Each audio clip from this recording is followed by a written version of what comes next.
అన్నదాత అన్నదాత మీ అన్నదాత చెమటోడ్చి ఆహారాన్నందించే రైతన్న అనునిత్యం నీ కండదండగా నిలిచే నేస్తం ఎవరన్నా అన్నదాత అన్నదాత మీ అన్నదాత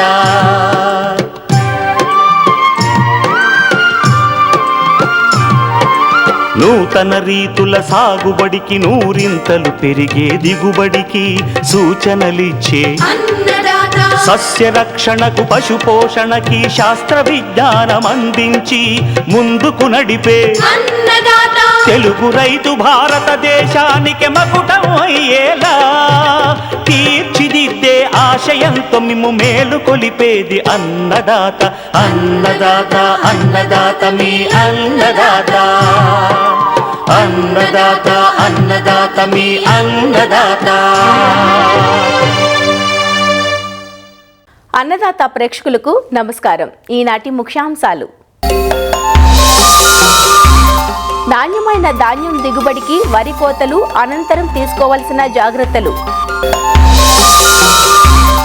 ఇంటి ఆవరణలో తక్కువ స్థలంలో ఎక్కువ పంట తీస్తున్న కృష్ణా జిల్లా వాసి అనుభవం, ఇంకా జై కిసాన్ వ్యవసాయ సమాచారం.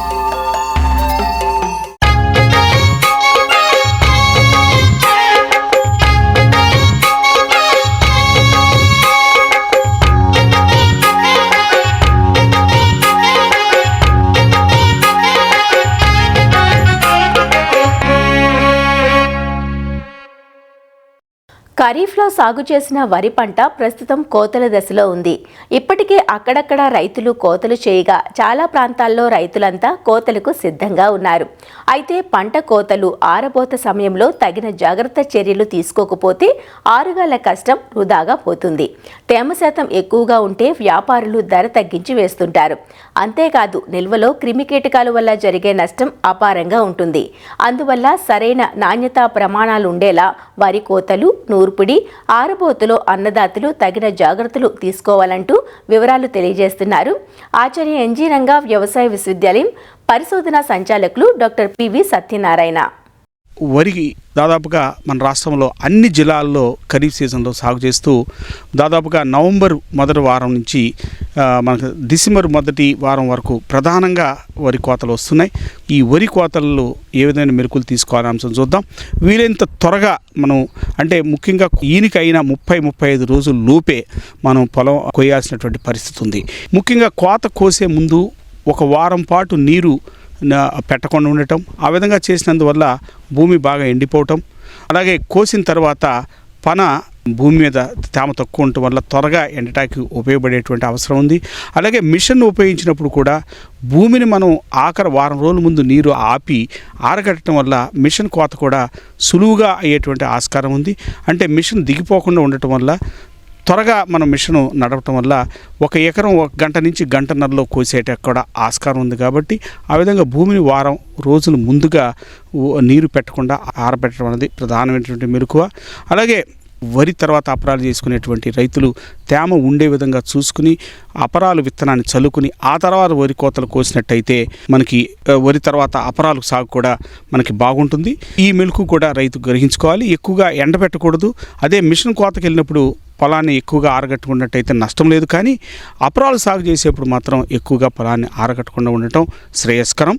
దీంతో పాటుగా రైతు కోత కోసేప్పుడు అంటే సాంప్రదాయంగా కోత కోసేప్పుడు ముఖ్యంగా అపరాలు సాగు చేసే రైతులు 6 అంగుళాలు మించి పైకి కోయకూడదు. అంటే కిందకి కోసినటువంటి సందర్భాలు ఉండాలి. అంటే 6 అంగుళాల కంటే తక్కువగా ఉండే విధంగా కోసుకున్నట్టయితే ఆ 3 అలా ఉండటం వల్ల మనకేంటంటే పిలక రాకుండా ఉండటం. అది మరీ కిందకి కోసినట్టయితే మన పన నేలకి ఆనటం వల్ల త్వరగా ఎండిపోకుండా ఉండటం ఆస్కారంతో పాటు మనం వేసినటువంటి ఈ అపరాల విత్తనం కూడా నష్టపడేటువంటి ఆస్కారం ఉంటుంది. కాబట్టి సుమారు 6 అంగుళాలు 3 ఉండే విధంగా కోసుకున్నట్టయితే కింద నుంచి కూడా గాలి వెళ్ళి త్వరగా పన ఆరటానికి ఆస్కారం ఉంటుంది. ఈ విధంగా సాంప్రదాయిక కోతల్లో సుమారు 6 నుంచి 8 రోజులు పన మీద పొలాన్ని ఆరగట్టుకోవాల్సిన పరిస్థితి ఉంది. అలాగే 4 రోజుల తర్వాత పన్ని తిరగేయటము, ఆ విధంగా చేసుకోవటం వల్ల ఏదైతే విత్తనం గింజ ఉందో సమానంగా ఆరుదల రావటానికి ఆస్కారం ఉంది. అంటే పన బాగా ఎండుతుంది. ఆ విధంగా ఏంటంటే కుప్ప వేసుకున్న తర్వాత కూడా ఈ ఎక్కువ కాలం ఈ ధాన్యం నిల్వ ఉండటానికి ఆస్కారం ఉంది. అలాగే గడ్డి కూడా పాడవకుండా మెరుగైనటువంటి గడ్డి పొందటానికి కూడా ఇక్కడ ఆస్కారం ఉంటుంది. కాబట్టి రైతు ఇది తప్పనిసరిగా ఈ మెలుగు పాటించాలి.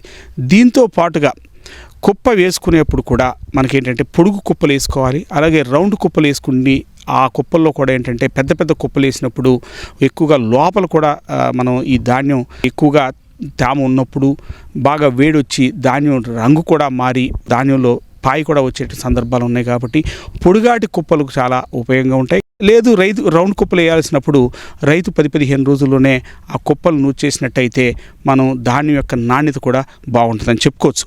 వీటితో పాటుగా యంత్రం ద్వారా కోత కోసినప్పుడు అంటే కంబైన్డ్ హార్వెస్టర్ ద్వారా కోత కోసినప్పుడు ఏ మెలకువలు ఉన్నాయని చూసినట్టయితే ఇందాక నేను చెప్పున్నాను, వారం రోజులు 10 రోజులు ముందుగా పొలాన్ని ఆరకట్టి పొలం బాగా ఆరిన తర్వాత కోత కోసుకున్నట్టయితే త్వరగా మిషన్ కోత అవడంతో పాటుగా ఎప్పుడైతే పొలాన్ని ముందుగా ఆరగట్టామో మనకి వెనులో కూడా తేమ శాతం 24-25 నుంచి 20-22 వరకు పడేటువంటి ఆస్కారం ఉంటుంది. దీంతోపాటు కోత కోసిన తర్వాత ఏదైతే మిషన్ ద్వారా కోత కోసిన తర్వాత ధాన్యం వచ్చిందో దాన్ని తప్పనిసరిగా 3 నుంచి 4 రోజులు పలసగా ఆరగట్టుకుని ఆ ధాన్యాన్ని మనం మిల్లుకు తోలుకున్నట్టయితే రైతుకి ఆశించినటువంటి మద్దతు ధర రావటానికి ఎక్కువగా ఆస్కారం ఉంది.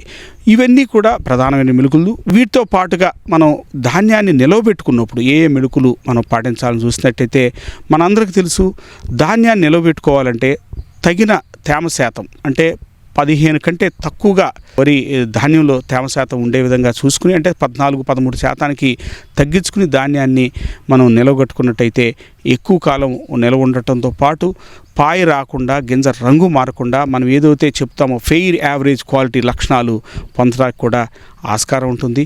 అలాగే నిలవబెట్టుకున్నప్పుడు ముఖ్యంగా నేలకి ఆనే విధంగా కాకుండా కొంచెం బట్టీల మీద వాటి మీద ఒక అడుగెత్తు పైన అటు ఇనప బట్టీలు కానీ చెక్క బట్టీలు కానీ వాటి మీద వేసుకుని నిలగొట్టినట్టయితే ఆస్కారం ఉంటుంది. అలాగే నిలవబెట్టేప్పుడు కూడా ఒక వరుసకి 6-8 కంటే కూడా బస్తాలు కాకుండా 10-12 వేయటం వల్ల కూడా కొన్ని సందర్భాల్లో తేమ ఎక్కువ ఉన్నప్పుడు గాలి ఆడకుండా ఉండటం వల్ల మనకు కూడా ధాన్యం క్వాలిటీ తగ్గిపోవటానికి ఆస్కారం ఉంటుంది. అలాగే మనం నిల్వ చేసుకున్నటువంటి ఈ గోదాముల్లో కూడా క్రాస్ వెంటిలేషన్ ముఖ్యంగా ఉండే విధంగా మనం చూసుకోవాల్సినటువంటి పరిస్థితి ఉంది. ఎక్కువగా గాలి మనం లోపల సర్క్యులేషన్ అంటే లోపల తిరిగే విధంగా కూడా ఎగ్జాస్ట్ ఫ్యాన్లు కూడా మనం విరివిగా వాడుకుని గోడంలో చూసుకున్నట్టయితే మనకు ఆ ధాన్యం ఎక్కువ కాలం నిలబడే ఆస్కారం ఉంది.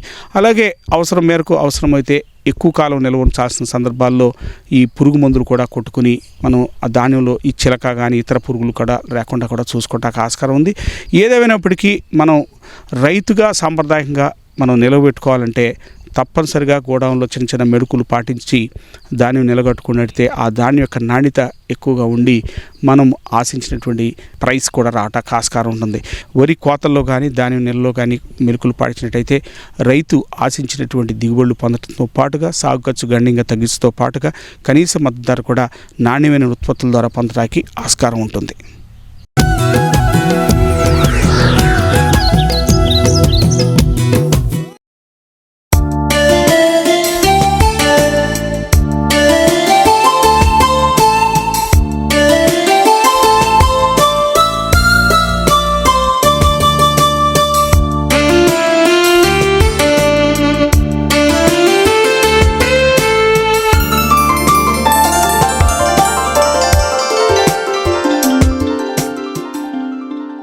సొంతంగా కూరగాయలు పండించుకోవాలన్న తపన ఆసక్తి ఇటీవల చాలా మంది పట్టణవాసుల్లో పెరుగుతోంది. అయితే చాలా కాలంగా సేంద్రియ పద్ధతులతో కాలానుగుణంగా పంటలు మారుస్తూ ఇంటి ఆవరణలో పరిమిత స్థలంలోనే విభిన్నమైన పంటలు పండిస్తూ ఆదర్శంగా నిలుస్తున్నారు కృష్ణా జిల్లా గూడవల్లి వాసి ఒకరు. పెరటి సాగులో 20 ఏళ్ల అనుభవం ఆయనది. ఏటా సీజన్ను అనుసరించి ఆకుకూరలు, కూరగాయలు, పూలు, తేగలను పండిస్తూ తన ప్రత్యేకతను చాటుకుంటున్నారు. అలా ఈ ఏడాది కూడా తనదైన శైలిలో అబ్బురుపరిచేలా పంటలు పండించారు. ముచ్చటిగా ఉన్న వారి నందనవనాన్ని చూసేద్దాం రండి.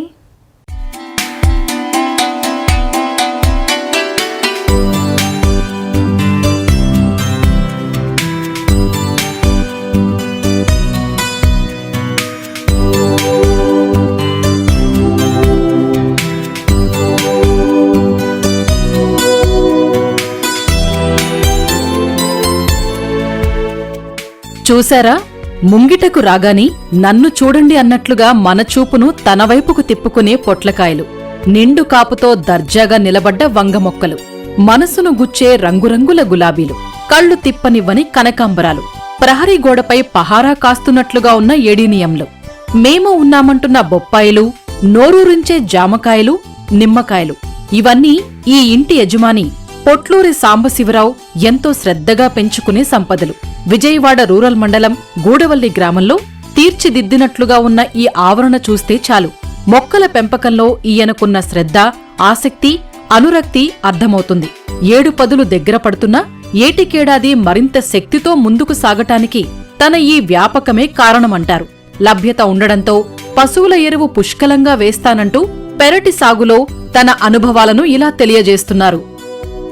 ప్రతి మనిషి కూడా అది గ్రామంలో కానీ పట్టణంలో కానీ గజం స్థలం ఉండా కానీ ఖాళీ స్థలం లేదు అనుకోకుండా కూరగాయలు పెంచుకోవచ్చు. ఈ ఖాళీ స్థలంలో నేను ఇప్పుడు 4 రకాల కూరగాయలు ఉన్నాయండి, 4 రకాల పండ్లు ఉన్నాయండి, 4 రకాల పూల జాతులు ఉన్నాయండి. పొట్ల ఎన్నండి 4 మొక్కలు పెట్టాం అక్కడ. ఆ మొక్కలు పెట్టినప్పుడు సహజంగా మనం ఇంతకుముందు పల్లెటూరులో 4 గుంజలు బాతేసి వేసేవాళ్ళం అండి. అలా కాకుండా పందిరేస్తే ఆకు కూడా కిందకు వాలకుండా మీరు కాయ ఒక్కటి వాలేటట్టు వస్తే దానికి కూడా నిటారుగా రావడం. ఇంతకుముందు మనం రాళ్ళు అవి కట్టేవాళ్ళండి, ఏది వంకలు బాకుండా. అది రాళ్ళు కట్టకుండానే మీరు చక్కని పందిరేస్తే మీకు నిలువుగా అయ్యే కిందకు వాళ్తాయండి. ఆ నిలువుగా వాలినప్పుడు మనం చూస్తానికి కూడా అండి కాయలు పండించడమే కాదండి, అవి చూస్తానికి కూడా అందం ఉండాలండి. అవి అందంగా ఉంటేనే మనకు ఆనందం అండి. ఎందుకంటే మాకు 70 ఏళ్ళ వయసు అండి. ఇవాళ మాకు ఆరోగ్యాలు తక్కువ అవుతున్నాయి. ఆ వాకింగ్ జాగింగ్ అనేది లేకుండా ఈ మొక్కల దగ్గర చేస్తామంటే వాకింగ్ జాగింగ్ అవసరం లేదండి. ముఖ్యంగా షుగర్ పేషెంట్స్ కానీ లేకపోతే లావుగా ఉండేవాళ్ళు కానీ వాకింగ్కి వెళ్ళలేనప్పుడు మీకు అందుబాటులో కుండీలు కావచ్చు, లేకపోతే ఖాళీ ప్రదేశంలో కావచ్చు, 2 మొక్కలు పెట్టుకుంటే వాటికి మనం చేస్తూ ఉంటే కూడా సరిపోతుందండి. అట్లాగే మీరు ఇక్కడ నాది వంగ చెట్లు చూశారు కదండి, 4 అడుగులు పెరిగినాయి. ఆ కాయలు గుత్తులు బరువై కింద పడిపోతున్నాయండి. ప్రస్తుతానికైతే అట్లా అట్టి పెట్టాను, కానీ వాటికి కూడా కర్రపుల్లలు బాతి నిలువుగా ఇంకా 2 నెలలకి 10 అడుగులు అవి పెరిగి ఆ పచ్చడికాయలు వస్తాయండి అప్పటికి. అట్లాగే కాకర చెట్టుకు కూడా అది ఎక్కువగా సిల్లలు వస్తుందండి, దీనిలాగా నిలువు కాదండి. ఆ సిల్లలకి పుల్లలతో వేయటం జరిగిందండి. ఆ వేయటం జరిగినప్పుడు అది అక్కడక్కడే పాగుతూ కాయలు వస్తాయండి. నిమ్మ చెట్టు, బొప్పాయి చెట్టు, అట్లాగే జామకాయ చెట్టు, ఇవన్నీ పండజాతి మొక్కలండి. మన పిల్లల్ని మనం ఎలా చూసుకుంటాం వాటిని కూడా అలా చూసుకుంటేనే అవి బాగుంటాయండి. వాటికి అందరికీ అవి రావాలంటే కష్టం అండి. ఏది కూడా పూల మొక్కలు ఉన్నాయండి. పోయినసారి నేను చామంతులు బాగా పండించానండి, 4-5 అడుగులు ఎత్తు వరకు వచ్చింది. ఈసారి గులాబీ తోట వేయాలని చూశానండి. మొత్తం 20 మొక్కలండి అవి. దాంట్లో 12 రకాల పూలు ఉన్నాయండి. రంగులు కానీ హైబ్రిడ్ కానీ కస్తూరి కానీ లేకపోతే తీగజాతి కానీ. ఈ 2 నెలలు అయ్యేటప్పటికి సంక్రాంతి వచ్చేటప్పటికి నేల కనపడకుండా పూలు పూయించాలనేది నా ఉద్దేశం. అట్లాగే కనకాంబరాలు ఉన్నాయండి. ఎర్ర కనకాంబరం ఉంది, ఎల్లో కనకాంబరం ఉందండి. ఆ గట్టెంటే మాది ఉండేది అడుగు స్థలమేనండి. అడుగు స్థలంలో కూడా వాసాలు కట్టేసేసి ఆ వాసాల్లో 6 అడుగులు ఎత్తు పెరిగినాయండి. మీరు ఎక్కడ చూసిండ్రు 6 అడుగులు అంటే ఉంటాయి, లేవు అని కాదు. అది అందంగా తీర్చిదిద్దినట్టు ఉందండి. చూస్తానికి మీకు కావాలితే దేవుడి పూజకి కానీ ఇంటికి కానీ పెట్టుకోవటం, మనం లేవగానే మాది ఉత్తరపేపు వాకిలి అది చూడంగానే ఒక రకమైన ఉత్తేజం కలుగుతుందండి ప్రొద్దున్నే. నా కాన్సెప్ట్ మెయిన్ ఆరోగ్యం కూడానండి. కూరగాయలకే కాదు, ఇంటందం ఇనుమడించే పూలు ఇక్కడ ప్రధాన ఆకర్షణ. ఇంటి చుట్టూ ప్రహరీ గోడలపై కుండీలను అమర్చారు. తాము పండించిన సేంద్రియ ఉత్పత్తులను తోటివారితో పంచుకుని మిగిలిన వాటితో నిల్వ పచ్చళ్లు పట్టుకుంటామని చెబుతారు సాంబశివరావు సతీమణి ఉమా. మేము ప్రతి సంవత్సరం రకరకాలు మారుస్తూ ఉంటాం కూరగాయలు. ఈసారి వంగలు, పొట్ల, టమాటా పెట్టాం, ఇంకా రాలేదండి. ఈ కాకర పండిస్తాం, మిరప ఉన్నాయి ప్రస్తుతానికి. పూల జాతిలో 4 రకాలు ఉన్నాయండి. ఇట్లాగే మాకు కాలక్షేపం, ఆరోగ్యం, ఆనందం మాకు సొంతంగా తింటే అదొక తృప్తిగా ఉంటుందండి. బయటి కన్నా ఇది తింటే కొంచెం ఆరోగ్యంగా ఉంటున్నామని మేము అనుకుంటున్నామండి. మీరు కూడా అందరూ ఇట్లాగే కొంచెం ఉన్న స్థలంలో పండిస్తే సంతోషిస్తాం.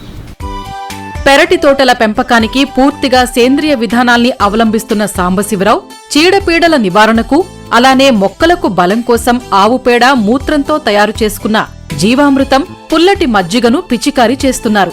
సాంబశివరావు పెరటి తోట తమకెంతో స్ఫూర్తిదాయకమంటారు పొరిగింటివారు. మా పక్కన సాంబశివరావు గారు అంకుల్ గారు మాకు బాగా పరిచయం చిన్నప్పటి నుంచి. ఆయన సీజన్ను బట్టి కాయగూరలు కానీ పూలు కానీ అన్నీ పండిస్తూ ఉంటారు. పండించి వాళ్ళకే కాక పక్కన వాళ్ళకి కూడా పంచుతూ ఉంటారు. ఈ చిన్నప్పటి నుంచి చూడటం అలవాటయ్యి మేము కూడా మాకు వచ్చినంత వరకు ఏదో ఒకటి పండించటం అది చేసుకోవాలి. చేసినందువల్ల ఏమైందంటే ఈ తోట పని పొద్దున్న సాయంత్రం చేయటం వల్ల మనకి ఆరోగ్యం. కాస్తంత ప్లేస్ ఉన్నా కూడా దానికి సరిపాను పెంచుకున్నందువల్ల మనకి ఇంట్లో కూరగాయలు కానీ కాయలు కానీ పూలు కానీ తీసుకోవటం వల్ల మనకు ఆరోగ్యం పని ఉంటుంది. కాబట్టి శరీరాన్ని కష్టపెట్టాలి, సుఖపెట్టకుండా. ఆరోగ్యం కావాలంటే ఏదో ఒక పని కావాలని తీసుకోవాలి. అదే అట్లాగే మేము కూడా ఆయన చూసి కొంచెం స్థలం ఉంటే మేము కూడా 4 మొక్కలు పెట్టామండి, ఇంట్రెస్ట్ కలిగి. ఇంకా ఎక్కువ పెంచాలని అనుకుంటున్నాను. కాకపోతే కొంచెం స్థలం ఉన్నా కూడా ప్రతి ఒక్కళ్ళు ఈ పని చేయాలని నేను కోరుకుంటున్నాను. ఆరోగ్యం, ఆనందం అందరికీ మంచిది చేస్తే. గోడవల్లి గ్రామంలో పుట్లూరు సాంబశివరావు గారు మా పక్కన ఉంటాడు. ఆయన స్థలములు కాయలు పూలు పళ్ళు అవన్నీ పండిస్తూ కూరగాయలు అవి మా పక్క అందరికీ పంచుతూ ఉంటారు. వాళ్ళని చూసి మేము కూడా కొద్దో గొప్ప కొద్ది చెయ్యాలనే ఆలోచన వచ్చి మేము కూడా బెండ మొక్కలు, జామ మొక్కలు, కంద మొక్క, అల్లము, బొప్పాయి, బచ్చల కూర ఇవన్నీ పెట్టామండి. అయితే కొద్దిగా చేసామండి. ఈసారి ఇంకా కొద్దిగా బాగా మెరుగయ్యేటట్టుగా ఈ స్థలం అంతా బాగా బాగు చేసి బాగా పెట్టి బాగా ఇదిగా వచ్చేటట్టు చేస్తామండి మేము కూడా. ఇట్లా చేయటం వల్ల మనకి ఆరోగ్యం బాగుంటుందండి, వ్యాయామం బాగుంటుంది, చెమటలు అవి బట్టి మనకు ఒళ్ళు షుగర్ పేషెంట్లు కానీ ఇళ్ళు కానీ ఇట్లాంటివి చేసుకుంటే ఎవరి ఆభరణంలో అయినా కొద్ది స్థలం ఉంటే ఆరోగ్యం ఉంటుంది. మనం కూరగాయ పండించేది మందులు కొట్టిన కూరగాయ తిన్నట్టు ఉంటుంది. మన కుండ కాడీలో ఏదైనా కొద్దిగా పెట్టుకుని అన్నీ చేసుకుంటే అందరికీ మంచిదండి.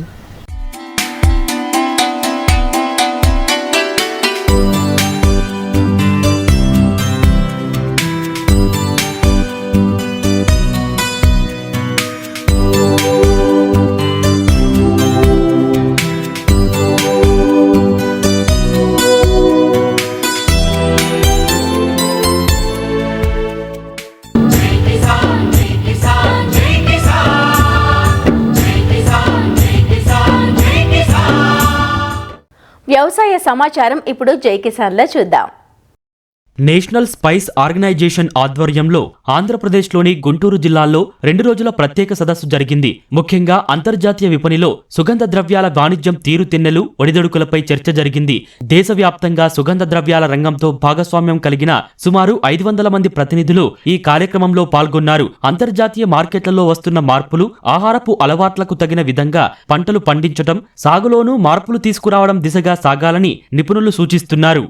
I represent the World Spice Organization, which is holding the 4th edition of the National Spice Conference in Guntur.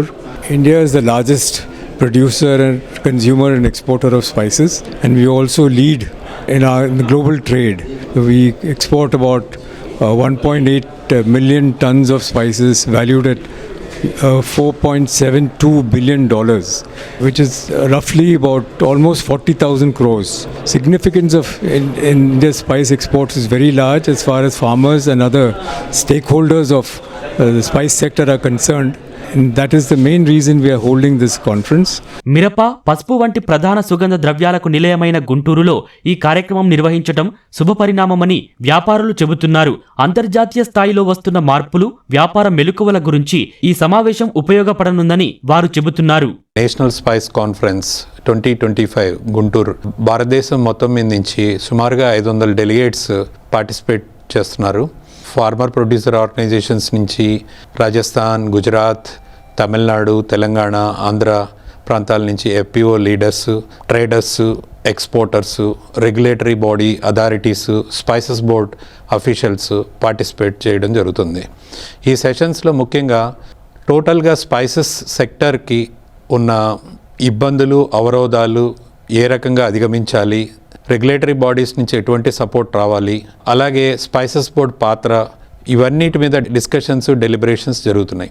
Agritech, farm innovations, process innovations మీద కూడా చాలా కీలకమైన అంశాలు డిస్కస్ చేయడం జరిగింది. ప్రపంచంలో ఏ వస్తువుకి ఏ విధంగా డిమాండ్ ఉంది, ఈ పురుగు మందు అవశేషాల వల్ల మన ఎక్స్పోర్ట్కి ఏ విధంగా నష్టం జరుగుతుంది ఎక్స్పోర్ట్లో, తర్వాత పొలానికి కానీ దానివల్ల రైతులు ఎంత నష్టపోతున్నారు, దానికి కావాల్సిన సూచనలు సలహాలు ఇక్కడ జరిగినాయి. ఈ మీటింగ్లో ప్రతి ఎఫ్పిఓలు కూడా ఈ స్పైసెస్ బోర్డు ద్వారా చాలా బలోపేతం చేయడం జరుగుతుంది. మాకు ఈ స్పైసెస్ బోర్డు నుంచి మాకు 2 పాలిషర్స్ 2 బాయిలర్స్ కూడా ఇచ్చిండ్రు. అది 90% సబ్సిడీ తోటి. ఇంకా ముందు భవిష్యత్తులో మేము ప్రాసెసింగ్ యూనిట్ పెట్టుకోవాలనుకుంటున్నాం. గతంలో కేరళలో కూడా మేము వెళ్ళి అక్కడ కూడా ప్రోగ్రాంలో పాల్గొనడం జరిగింది గతంలో. మళ్ళీ ఈసారి ఇక్కడ గుంటూరులో ఈ ప్రోగ్రాం పెట్టడం వలన మేము ఇక్కడికి గుంటూరుకు రావడం జరిగింది. చాలా విషయాలు, నాణ్యత ప్రమాణాలు ఎలా ఉండాలి, ఐపీఎం పద్ధతిలో ఎలా చేయాలి, ఏ రకంగా చేస్తే రైతులకు వర్కౌట్ అవుతుంది, ఈ రకమైనటువంటి అనేక విషయాలు మేము నేర్చుకోవడం జరిగింది. గుంటూరులో నిర్వహించిన జాతీయ సుగంధ ద్రవ్య సమావేశం రైతులకు అనేక అంశాలపై మెరుగైన అవగాహన కల్పించిందని రైతులు చెబుతున్నారు. పార్వతీపురం మన్యం జిల్లా కురుపాం మండలం సీతంపేట గ్రామంలో ఉచిత గర్భకోశ వ్యాధుల చికిత్స శిబిరం నిర్వహించారు. ఈ కార్యక్రమానికి స్థానిక ప్రజాప్రతినిధులు, పశు వైద్యులు, చుట్టుపక్కల ప్రాంతాల నుంచి అధిక సంఖ్యలో రైతులు హాజరయ్యారు. ఈ సందర్భంగా కురుపాం ఎమ్మెల్యే తోయక జగదీశ్వరి మాట్లాడుతూ పాడి రైతుల ఆర్థికాభివృద్ధిని ప్రోత్సహించే దిశగా పలు సంక్షేమ కార్యక్రమాలు చేపడుతున్నట్లు వివరించారు. పశుసంపద అభివృద్ధికి మండలంలో 150 వరకు మినీ గోకులాలు, 19 నీటి తొట్టెలు, పశువులకు బీమా వంటి సంక్షేమ పథకాలను ఆంధ్రప్రదేశ్ ప్రభుత్వం పశుసంవర్ధక శాఖ ఆధ్వర్యంలో అమలు చేస్తున్నట్లు వివరించారు. పశువులకు వచ్చే వ్యాధులను ముందుగా గుర్తించి తగిన చికిత్స అందిస్తే నష్టపరిమితిని కొంతవరకు తగ్గించే అవకాశముంటుందంటూ పశువైద్యాధికారులు సూచిస్తున్నారు. మన ప్రభుత్వము అలాగే పశుసంవర్ధక శాఖ ద్వారా ఉచితంగా గర్భకోశ నివారణ వ్యాధుల చికిత్స శిబిరాన్ని కురుపాం మండలంలో సీతంపేట గ్రామంలో నిర్వహించడం జరిగింది. సుమారుగా ఒక 25 పశువుల్ని గుర్తించడం అనేది జరిగింది. ఈ గర్భకోశ వ్యాధులు మెయిన్గా రైతులు లక్షణాలు అనేది తెలుసుకోవాల్సి ఉంది. అవి ఏంటంటే ఎక్కువసార్లు ఎదకి రావడం, చూలు ఇంజెక్షన్ చేయించినా సరే చూలు కట్టకపోవడం, తర్వాత ఎక్కువగా గర్భస్రావాలు అవుతుండడం, చూలు కట్టినా సరే గర్భస్రావాలు అవుతుండటం, తర్వాత చీముతో కూడిన తీగలు అనేవి వేయడం, ఇవన్నీ కూడా రైతులు గుర్తించాల్సి ఉంది. ఇవి గుర్తించి పశు వైద్యుల్ని సంప్రదిస్తే మేము వెంటనే చికిత్స చేసి తగు చర్యలు అనేది తీసుకోవడం జరుగుతుంది. కురుపాం నియోజకవర్గంలో సీతంపేట గ్రామంలో నిర్వహించినటువంటి ఉచిత వైద్యం కానీ, అలాగే గర్భకోశ వ్యాధులకు కానీ, ఏ వ్యాధులు వచ్చినా సరే వాటికి రాత్రైనా పగలైనా ఏదైనా సరే అధికారులందరూ కూడా అలర్ట్గా ఉండి వాటిని చూడడం జరుగుతుంది. ఈ కార్యక్రమంలో భాగంగా మంచి ఆరోగ్యంగా ఉన్నటువంటి పశువులు ఈరోజు ప్రదర్శన చేయడం జరిగింది. అంటే చిన్న చిన్న దూడలు అవన్నీ ప్రదర్శన చేశారు. అలాగే 170 గోశాలలు కురుపాం మండలంలో ఇవ్వడం జరిగింది. అలాగే నీటి తొట్టెలు కూడా ఇవ్వడం జరిగింది. మరిన్ని విభిన్నాంశాలతో రేపటి అన్నదాతలో మళ్ళీ కలుసుకుందాం. నమస్కారం. అన్నదాతలు తమ సందేహాలు, సమస్యలను 1800-425-4085 టోల్ ఫ్రీ నంబర్లో ఉదయం 10 నుంచి 11 గంటల మధ్య పని దినాలలో సంప్రదించగలరు. ఈ కార్యక్రమాన్ని యూట్యూబ్లో www.youtube.com/అన్నదాత ఈటీవీ లింక్ ద్వారా వీక్షించవచ్చు.